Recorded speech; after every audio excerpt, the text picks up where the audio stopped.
Hello friends, welcome to Jharkhand परीक्षा। मैं उमा शंकर।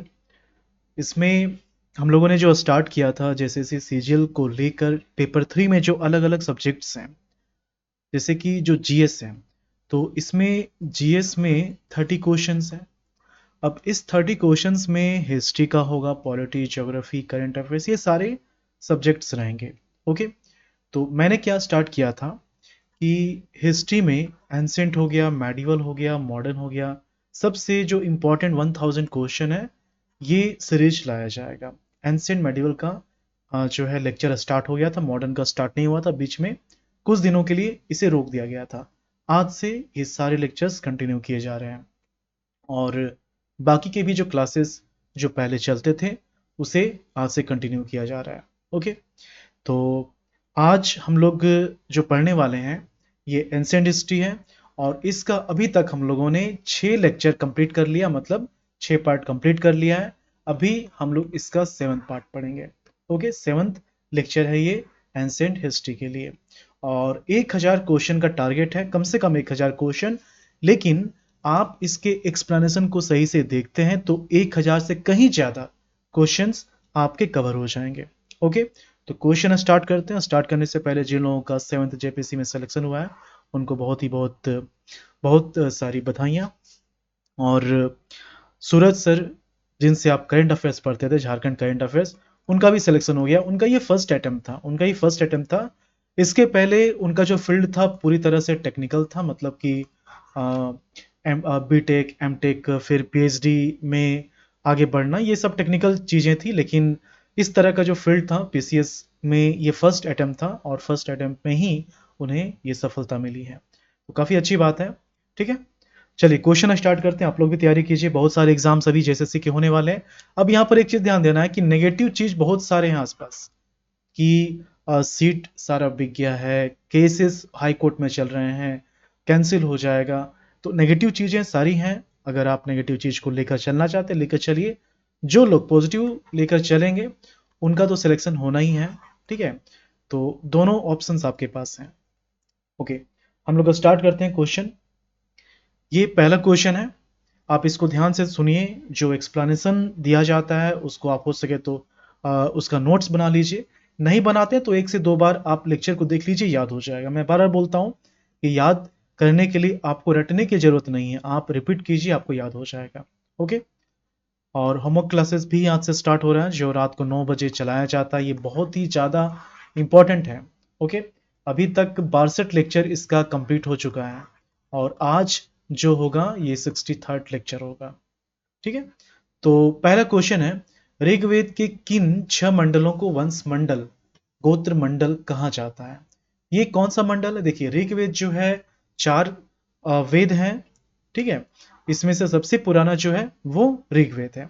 अब ऋग्वेद में 10 मंडल हैं, 1 2 3 4 5 6 7 8 9 10। ये जो 10 है ये लेटेस्ट है, ये जो 10 है लेटेस्ट है। अब इसमें सबसे पुराना देखा जाए तो ये जो आप देख रहे हैं 2, ठीक है, 2 से स्टार्ट होता है। 3 जिसमें गायत्री मंत्र है जिसको विश्वामित्र ने लिखा था। 4 में कृषि से संबंधित श्लोक हैं। ठीक है, 5 हो गया। छठा जो है ये भारद्वाज ऋषि के द्वारा लिखा गया था। 7वां जो है ये वशिष्ठ ऋषि वशिष्ठ के द्वारा लिखा गया, जिसमें कि 10 राज्य युद्ध की चर्चा की गई है।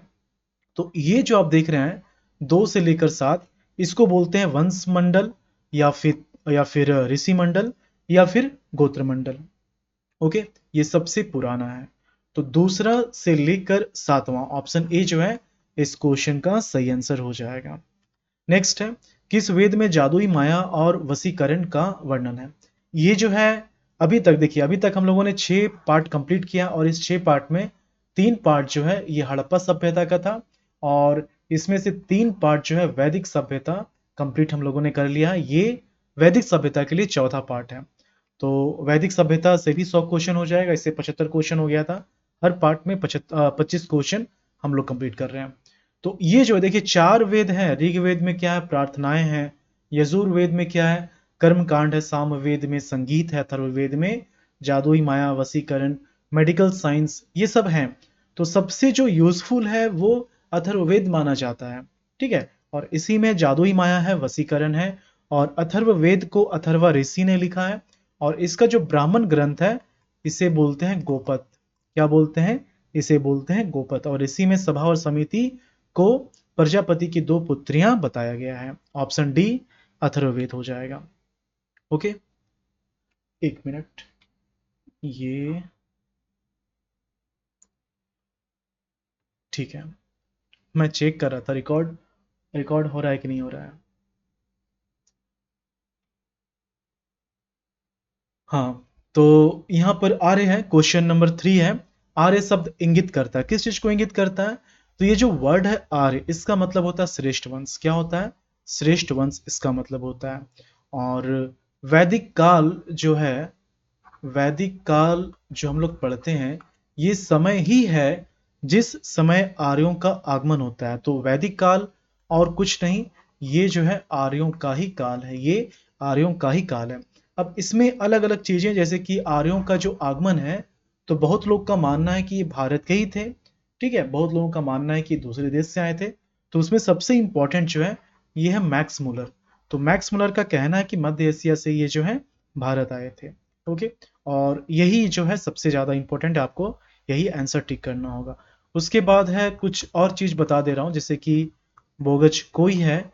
तो बोगज कोई क्या है कि इसमें जो है 1400 ईसा पूर्व के आसपास चार वैदिक देवताओं का इसमें वर्णन मिलता है, तो बहुत ज्यादा इंपॉर्टेंट है। बोगज कोई हो गया। इसके बाद एक और है जाय देस्तम। तो जाय देस्तम जो है ये ईरान का धार्मिक ग्रंथ है। जिस तरह से वैदिक ग्रंथ होता है उसी तरह से ईरान का ये धार्मिक ग्रंथ है। ठीक है, ये आर्य जब आए तो सप्त सैंधव प्रदेश में जो है, ये जो एरिया है सप्त सैंधव प्रदेश कहलाता है। तो सप्त सैंधव प्रदेश में ये बस गए थे। ऑप्शन डी श्रेष्ठ वंश इसका आंसर हो जाएगा। नेक्स्ट है, ऋग्वेद में कुल कितने मंडल है? 10 मंडल है। सबसे पुराना 2 से 7 है। 10वां मंडल जो है, 10वें मंडल में पुरुष सूक्त, नदी सूक्त की चर्चा की गई है। ओके, और इसमें तीसरा मंडल, इसमें क्या है, इसमें गायत्री मंत्र है जिसको विश्वामित्र ने लिखा है। 4 में क्या है, कृषि से संबंधित ऋषाएं हैं, श्लोक हैं, मंत्र हैं। छठा जो है भारद्वाज ऋषि के द्वारा लिखा गया है। 7वां जो है वशिष्ठ ऋषि वशिष्ठ के द्वारा लिखा गया, जिसमें कि दशराग्य युद्ध की चर्चा की गई है। ये सब हम लोग ने काफी डिटेल में पढ़ रखा है। ये तो लास्ट पार्ट है ना वैदिक सभ्यता का, तो जो रह गया उसको हम लोग कंप्लीट कर रहे हैं। 9th में क्या है, सोम की चर्चा की गई है। ठीक है, और 10वां तो मैंने बताया कि इसमें पुरुष सूक्त की चर्चा की गई, नदी सूक्त की चर्चा की गई है। तो कितने मंडल हैं? 10 मंडल हैं। नेक्स्ट है, आर्य भारत में संभवतः कहाँ से आए थे? तो अब देखिए अलग अलग हैं, जैसे कि इसमें आप देखेंगे दयानंद सरस्वती। तो दयानंद सरस्वती का कहना है कि आर्य जो आए थे ये तिब्बत से आए थे। उसी तरह से बाल गंगाधर तिलक का कहना है कि ये जो आए थे ये उत्तरी ध्रुव से आए थे, ये जो है आर्कटिक क्षेत्र से आए थे।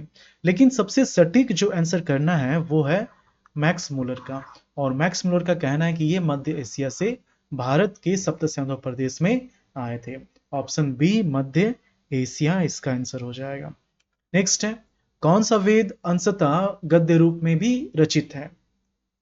गद्य रूप और पद्य रूप, ये दो जो है पैसेज के टाइप होते हैं।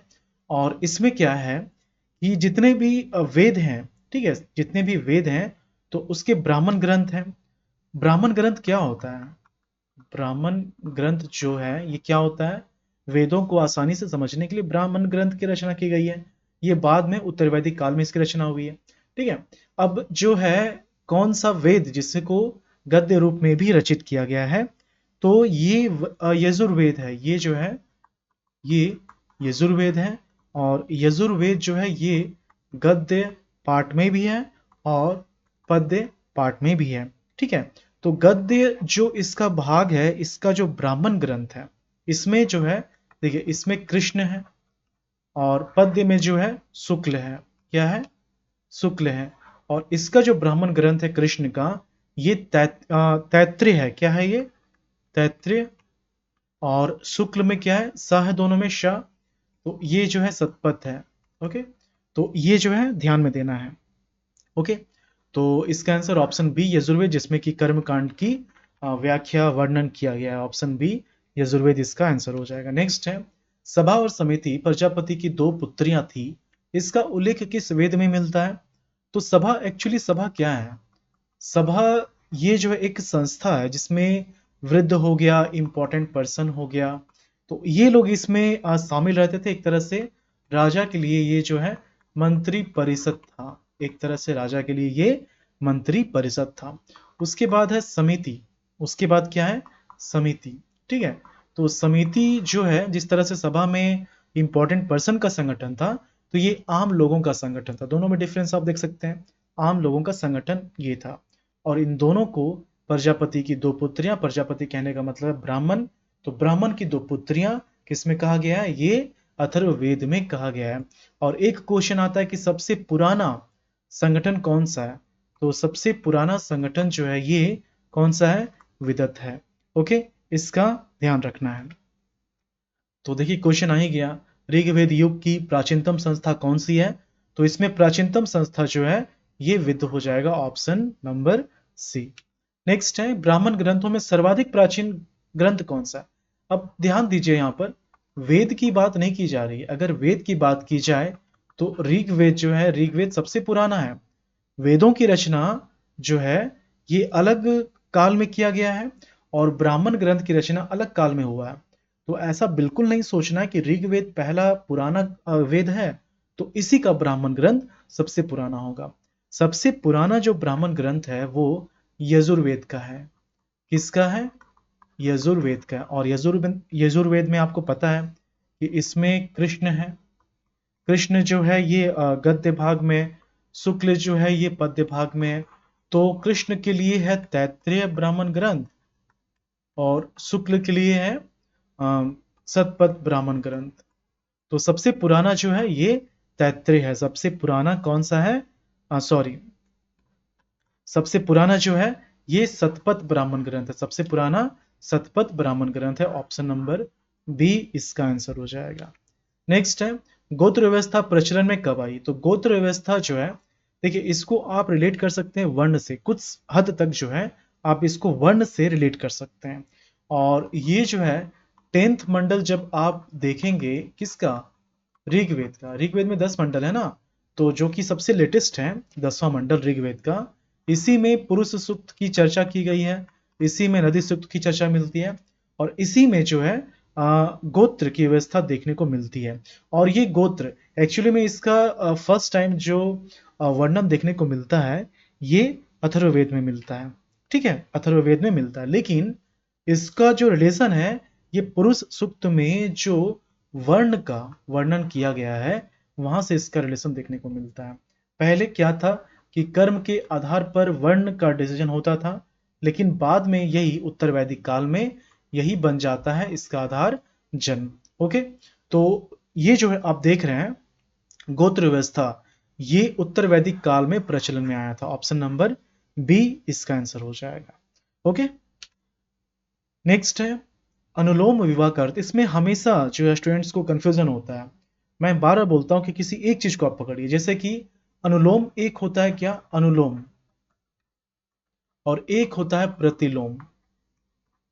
ठीक है, तो यहां पर देखिए पास से प्रति है तो आप पास से पुरुष याद कर सकते हैं। अब पुरुष आपने याद किया, तो पुरुष याद किया तो इसका वर्ण जो है ये निम्न वर्ण हो जाएगा। ठीक है, अगर आप औरत याद करेंगे तो औरत में आपको ध्यान देना है।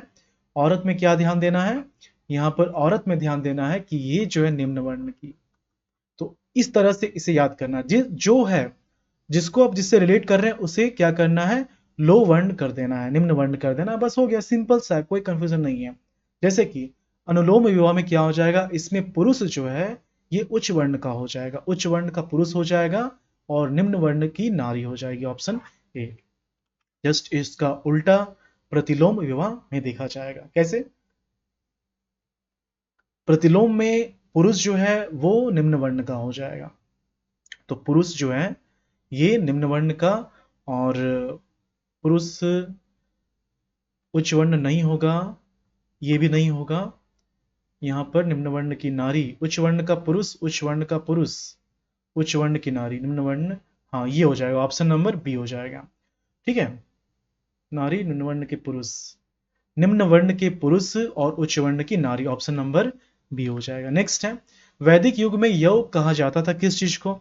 तो यहां पर देखिए, जौ हो गया, जौ के बाद चावल हो गया, ये सब आता है क्वेश्चन में। चावल हो गया, कभी कभी पूछता है गोधूम, गोधूम हो गया, ठीक है, मांस हो गया, ये सब जो आता है। तो जौ जो है ये यौ को कहा जाता था, चावल जो है ये व्रीहि को कहा जाता था, गोधूम जो है ये गेहूं को कहा जाता था, मांस जो है ये उड़द को कहा जाता था।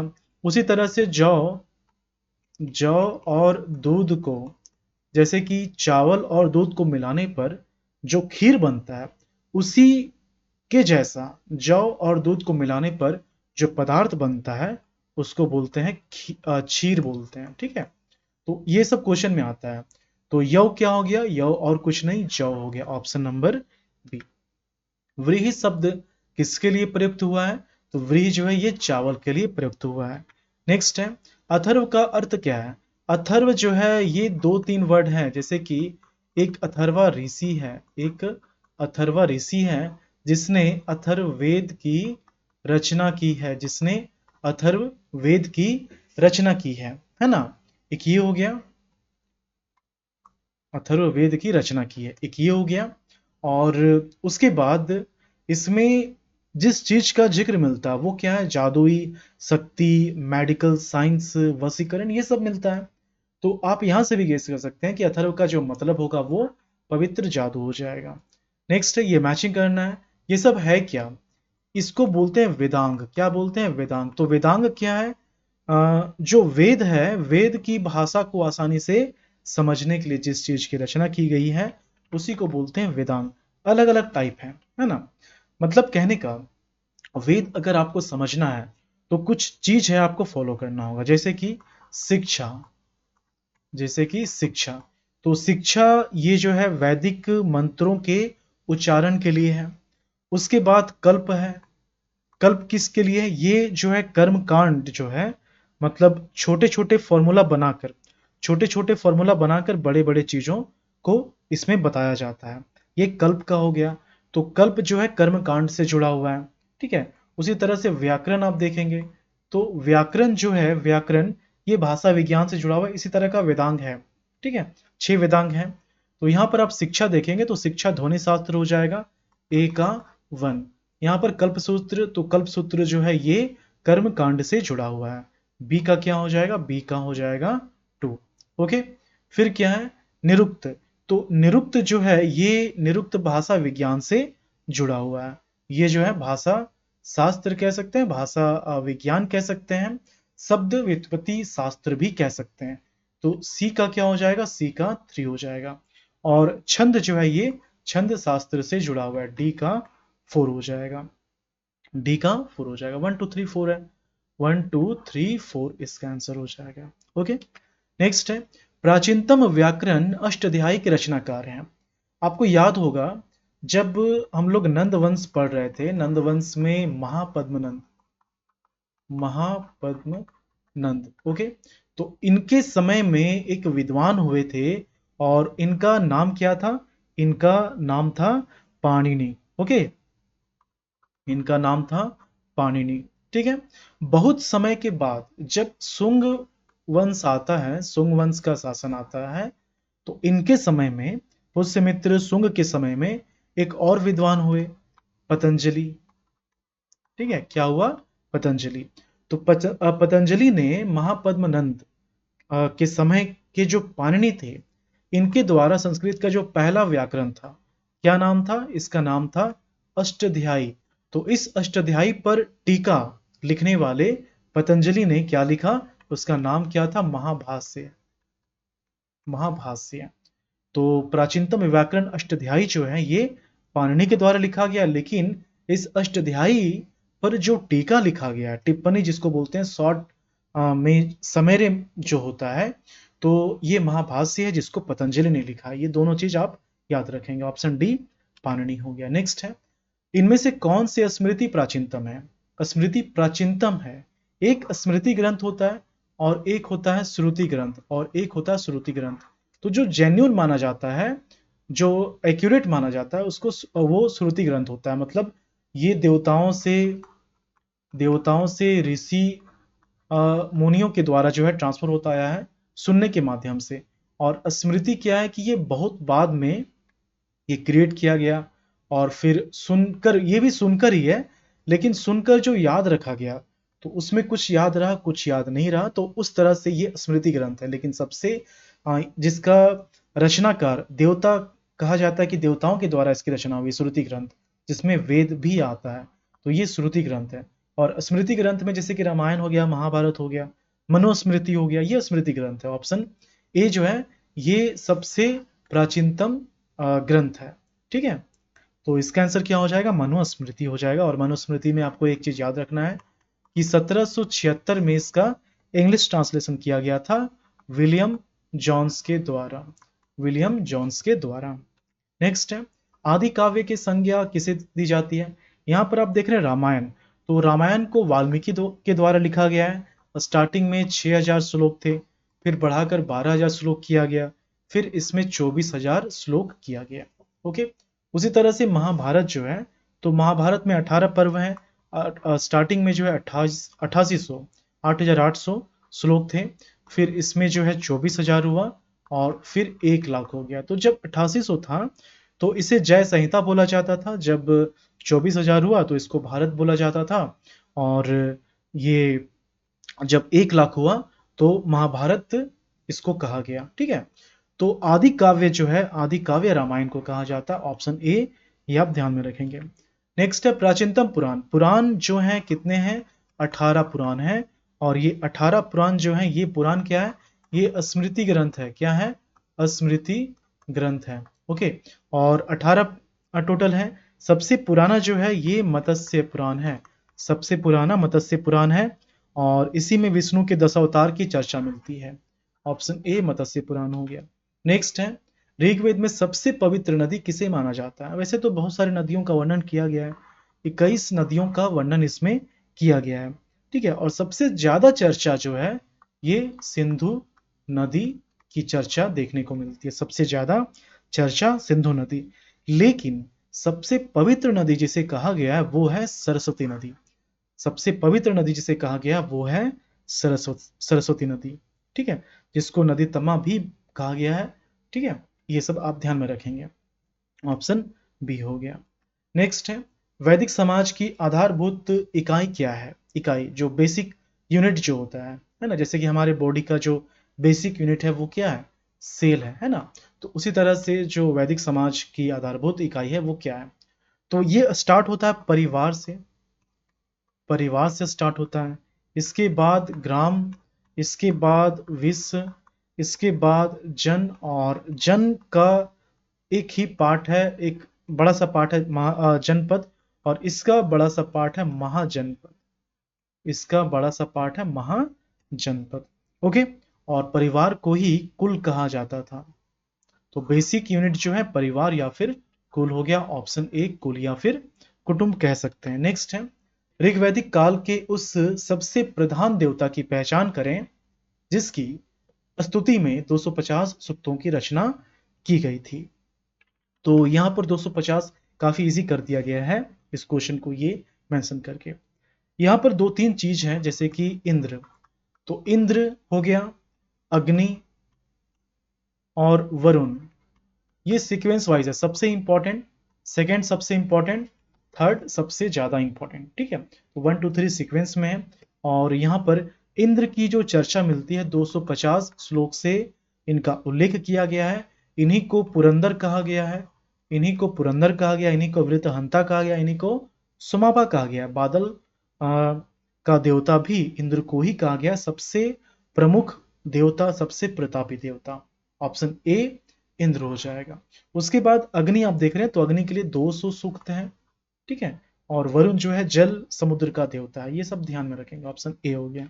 नेक्स्ट है, जिस वेद में सभा को नरिष्ट अर्थात सामूहिक वाद विवाद या अनुलंघनीय कहा गया है, किसमें कहा गया है?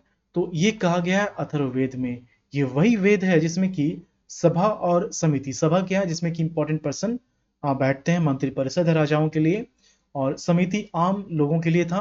तो सभा समिति के लिए ये कहा गया कि प्रजापति की ये 2 पुत्रियां हैं, किसमें? अथर्ववेद में। ओके, और इसी में इसे नरिष्ट कहा गया। ऑप्शन डी अथर्ववेद हो जाएगा। नेक्स्ट है, किस रचना में नारी को सुरा और पांसा के साथ 3 प्रमुख बुराइयों में शामिल किया गया है? तो इसका आंसर क्या हो जाएगा? इसका आंसर मैत्रायणी संहिता हो जाएगा। ओके, तो ये 25 क्वेश्चन के साथ वैदिक काल में हम लोगों ने कितना क्वेश्चन कंप्लीट किया? 100 क्वेश्चन। हड़प्पा में कितना क्वेश्चन कंप्लीट किया? 75। तो अभी तक 175 क्वेश्चन कंप्लीट हो गया है। ओके, इसी तरह से पूरा एंशिएंट हिस्ट्री कंप्लीट होगा, पूरा हिस्ट्री कंप्लीट होगा, पॉलिटिकल साइंस कंप्लीट होगा, ज्योग्राफी कंप्लीट होगा। सारे सब्जेक्ट्स में हम लोग बहुत सारे इंपॉर्टेंट क्वेश्चंस देखने वाले हैं।